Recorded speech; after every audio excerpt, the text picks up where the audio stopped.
Cette semaine, à Église en sortie, nous recevons Isabelle Saint-Maurice, directrice des communications de l'Opus Dei au Canada, qui nous présente l'œuvre fondée par Saint José Maria de Balaguer. On rencontre le cardinal Luis Antonio Tagle, archevêque de Manille, et on s'entretient avec Monseigneur Noël Simard sur les initiatives pastorales du diocèse de Valleyfield.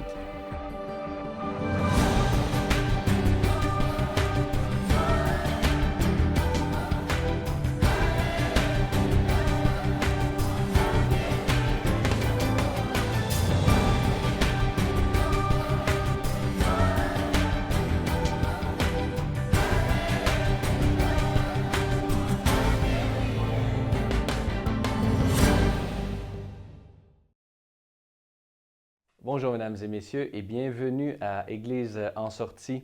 Dans cette première partie d'émission, nous allons parler de l'Opus Dei et pour nous en parler, nous avons avec nous Isabelle Saint-Maurice qui est directrice des communications à l'Opus Dei. Bonjour. Bonjour.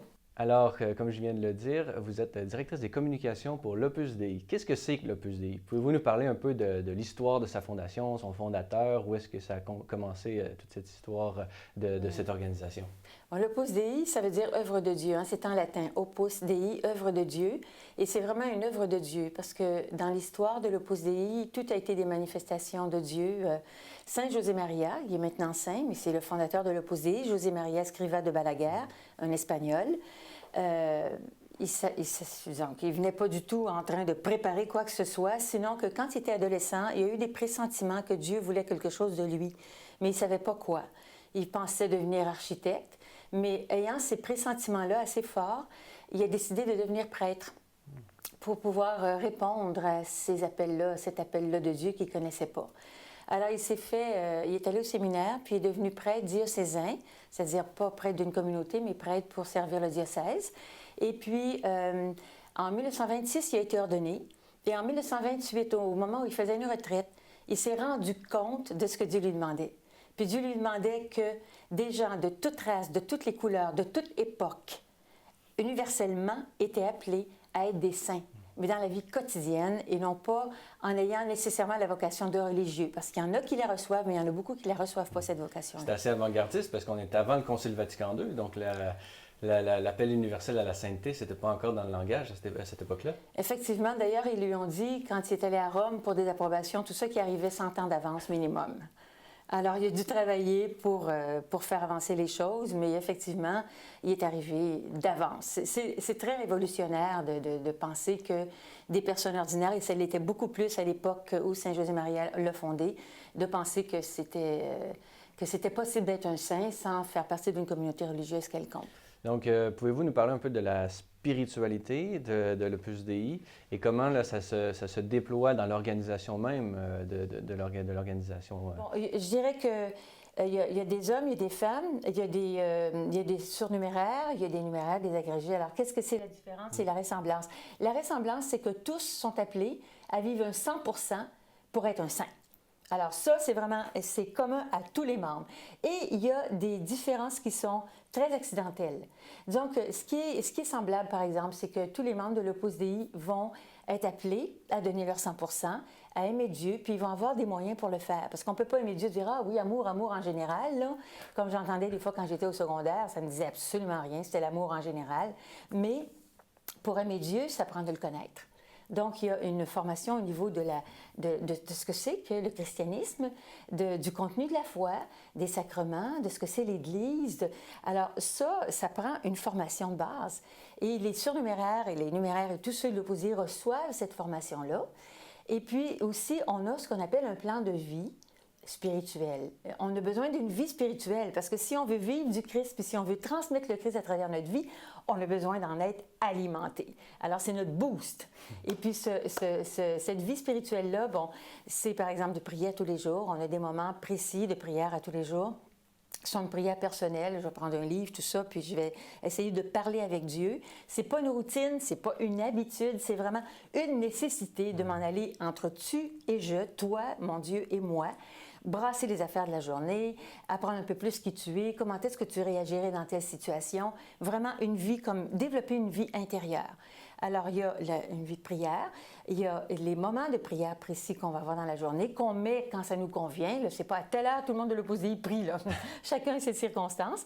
Et puis, bon, par exemple, dire le chapelet, faire un peu de lecture spirituelle, profiter de ce que les saints ont déjà écrit pour être capable de retirer de leur expérience. La liturgie aussi. Nous alimenter. La liturgie, alors la messe, à tous les jours la messe. Avoir une retraite, faire une retraite par année. Des récollections, c'est comme des mini-retraites. Une soirée, par exemple, où on va aller écouter certaines homélies, tout ça, sur un aspect de la vie chrétienne ou sur l'Évangile.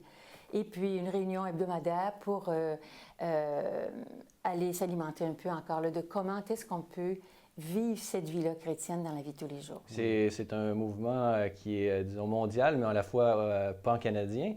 Donc, est-ce que vous pouvez nous dire un peu comment est-ce que les activités, où est-ce que ça se passe, quels sont les apostolats que l'œuvre? Est-ce que vous avez aussi des paroisses? Pouvez-vous nous parler un peu de ça? Oui. Alors, les apostolats de l'Opus Dei, c'est vraiment, en réalité, c'est vraiment, premièrement, personnel. C'est un apostolat d'amitié parce que chacune dans son milieu, chaque personne dans son milieu vit, puis il y a un certain rayonnement. Disons, on est content, on est en paix, il y a une harmonie en dedans, il y a quelque chose, il y a une relation avec Dieu. Et on vit une vie, on essaie de vivre une vie cohérente. Alors, ce qui est en dedans, bien, ça explose à l'extérieur. Si on est content, on est comme des vendeurs de bonheur. Si on est content, ça tombe sur les autres. Alors, le premier apostolat... Fondamentalement missionnaire. D'une façon très ordinaire et naturelle. Alors, moi, n'importe quelle personne de l'Opus Dei, le premier apostolat de l'Opus Dei, c'est l'Opus Dei que chacun des membres va faire. Alors, ces membres-là, ces personnes-là ça va être un rayonnement dans la famille, avec les amis, tout ça. Puis moi, je vais dire aux gens que je suis de l'Opus Dei. Pas, ben là, je suis de l'Opus Dei, tout le monde.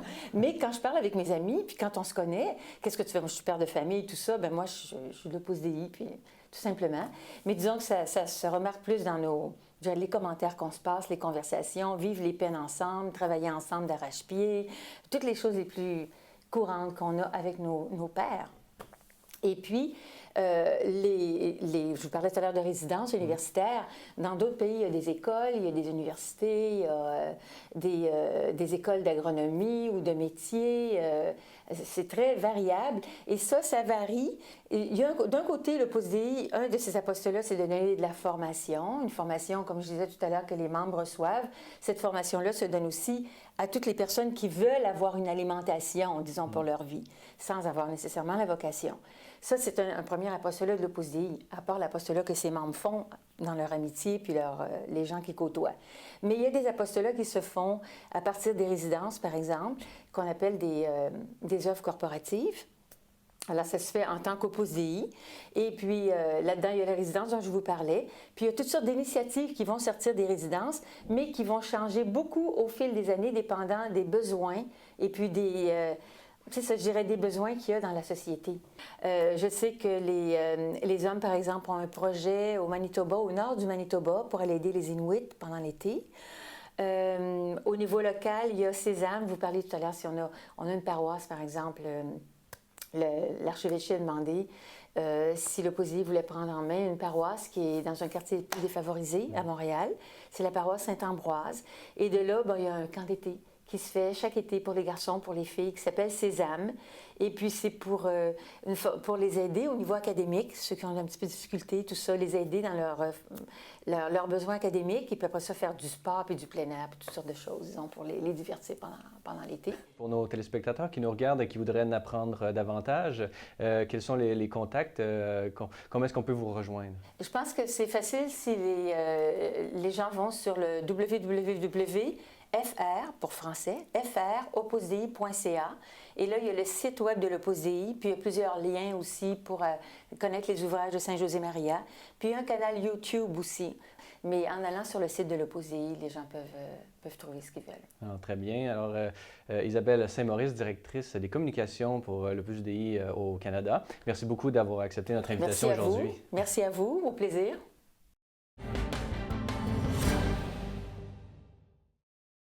Le 6 avril dernier, Développement et Paix organisait une messe pour la communauté philippine à l'Oratoire Saint-Joseph de Montréal.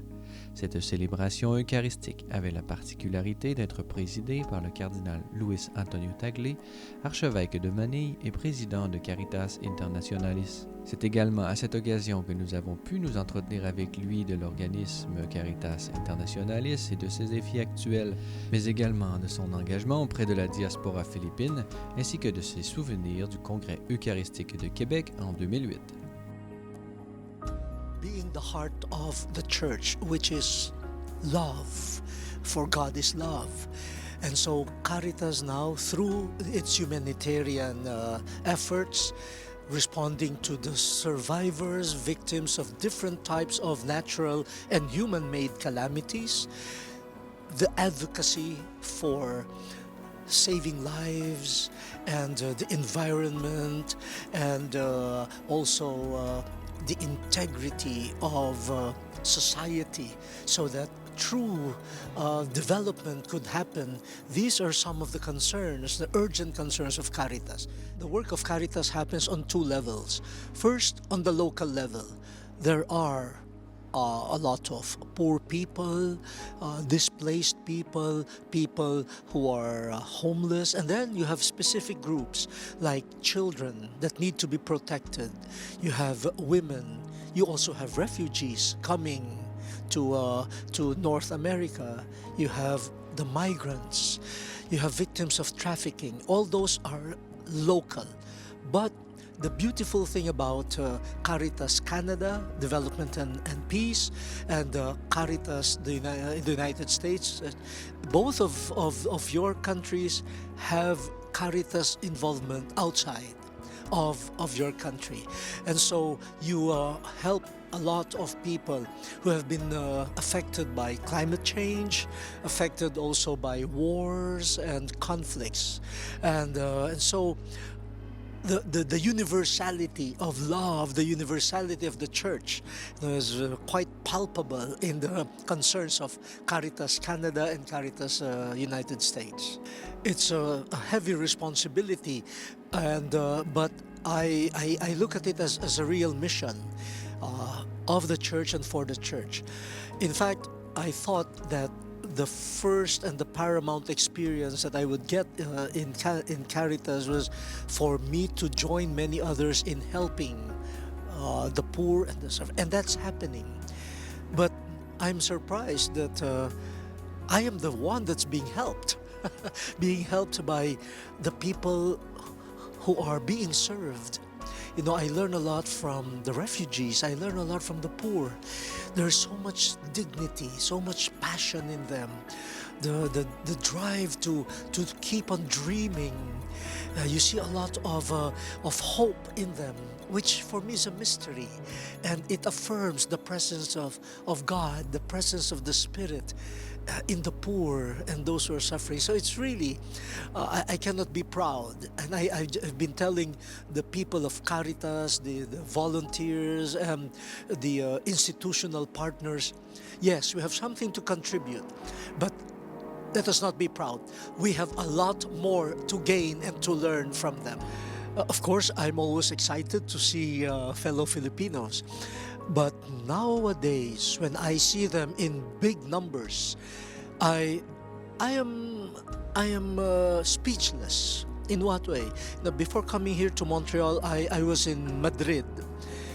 And yes, there was a mass attended by the Filipinos, and I was really overwhelmed by the numbers, but also by the missionary presence. Many of the Filipinos left the Philippines mainly for economic reasons, in search of jobs, in search of a better place for their families, etc. But what have they found? They found not just work, they found a mission. You know, and even the Archbishop in Madrid told me that many churches in Madrid are getting a little filled up because of the Filipinos and the migrants. You know? So I guess it's God's hand. You know, in a way, even the misery of human suffering and poverty could be changed by God into something of a blessing, a grace, and even a mission. The Eucharistic Congress in Quebec was my first participation in an international Eucharistic Congress. So I was, I should say, very nervous, even a wreck. And when the day of my catechesis came, I just told myself, just go through the text of your speech, read it, and I just wanted to get out of that hall. I felt overwhelmed. But at one point, when I had to stop because people were applauding, and I stopped reading my text, and then I read again, then I had to stop again because they were applauding. Then it dawned on me, wow, they're listening. And somehow there is a connection that is being forged. And I relaxed. I felt like it's not anymore me or my words. It's God taking my poor person, my poor preparation to say something to the people. And up to now, in fact, just yesterday, there's a person here from Montreal who approached me and said, Cardinal, you were the one who gave that catechesis in Quebec City. I said yes. He said, you know, my daughter has not forgotten your catechesis. He said, and we still reflect on it. We watch it, you know, when we have the time. I said, wow. So yeah, for me, it's a defining moment for my involvement in the Eucharistic Congresses, you know, and also in the Eucharistic life of the Church.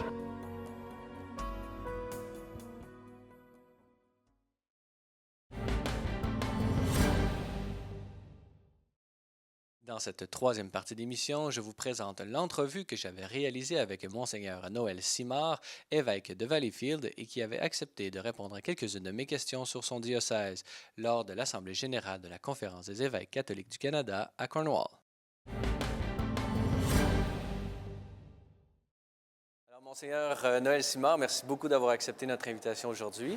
C'est une joie et un plaisir pour moi d'être avec vous et avec Ciel et Lumière. Oui, on est ici pour se parler de votre diocèse, que vous êtes en charge, le diocèse de Valleyfield. Justement, on va en parler de votre église diocésaine. Comment vous décririez votre église diocésaine? Est-ce qu'il y a des communautés religieuses, le nombre de prêtres? Quelle est l'atmosphère des communautés chrétiennes dans votre diocèse? Je dois dire que le diocèse de Valleyfield est un diocèse où il y avait beaucoup de communautés religieuses. D'abord, il y a 24 paroisses et une mission, hein, le St. Regis Mission, qui est à Kwasasne, avec les Mohawks, puis j'ai une très bonne relation avec eux autres. Et 24 paroisses, mais 48 lieux de culte, 48 églises. Et ça va de Vaudreuil-Dorion jusqu'aux frontières avec les États-Unis. Et à l'ouest, c'est l'Ontario, le diocèse de Cornwall, puis à l'est, ça va jusqu'à Châteauguay, et les limites sont le diocèse de Saint-Jean-Longueuil. Et c'est un diocèse qui je dirais, s'urbanise de plus en plus. C'est un diocèse qui était auparavant beaucoup plus, je dirais, rural, avec l'agriculture, l'industrie maraîchère.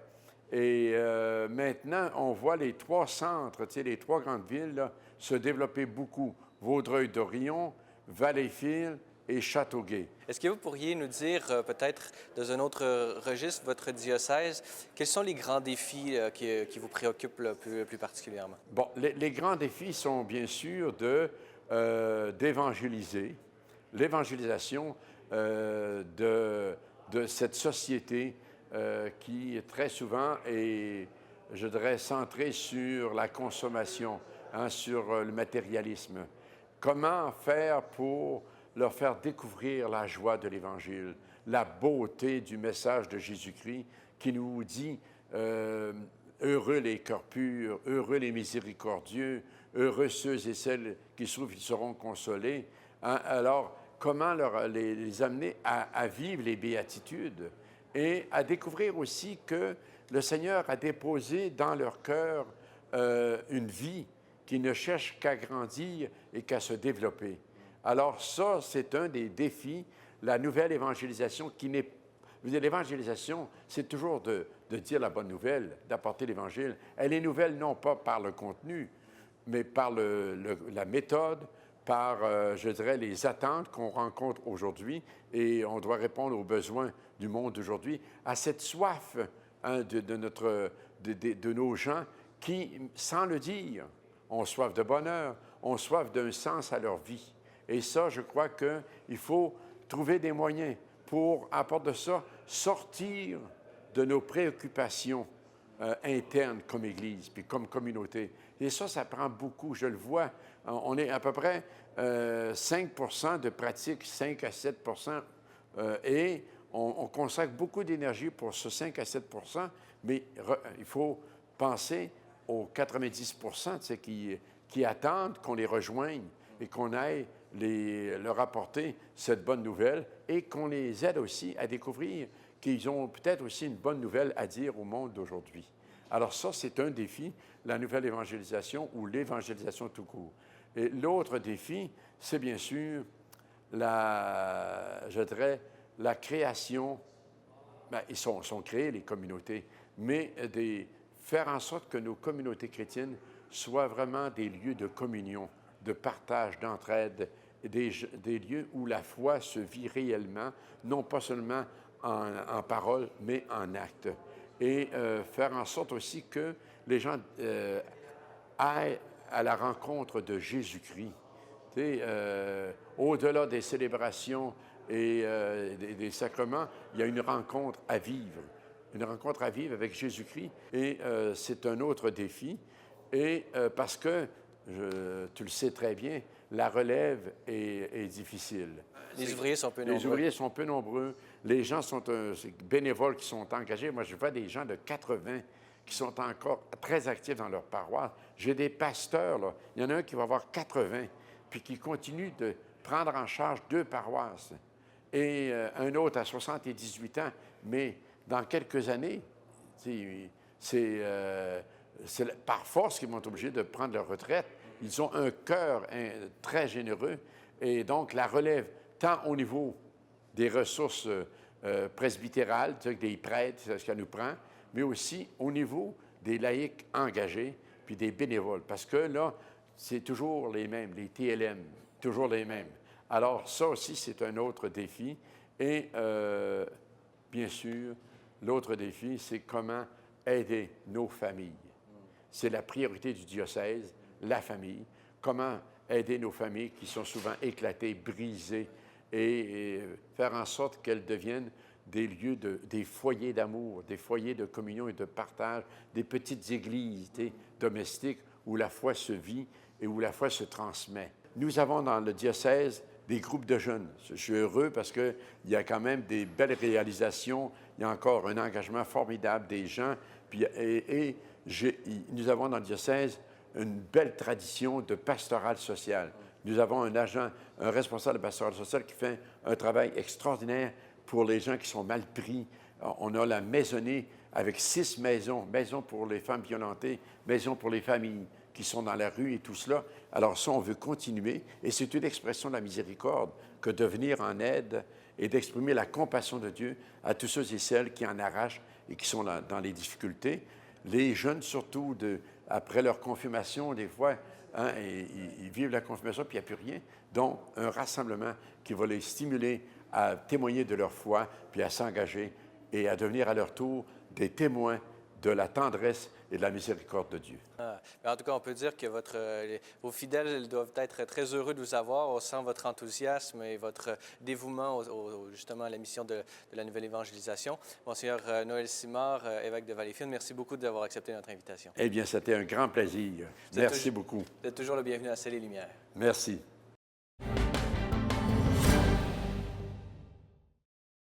Voilà, c'est tout pour aujourd'hui. N'hésitez pas, si vous avez des questions ou commentaires, vous pouvez m'écrire à l'adresse qui apparaît à l'écran. Revenez-nous la semaine prochaine pour un autre épisode d'Église en sortie.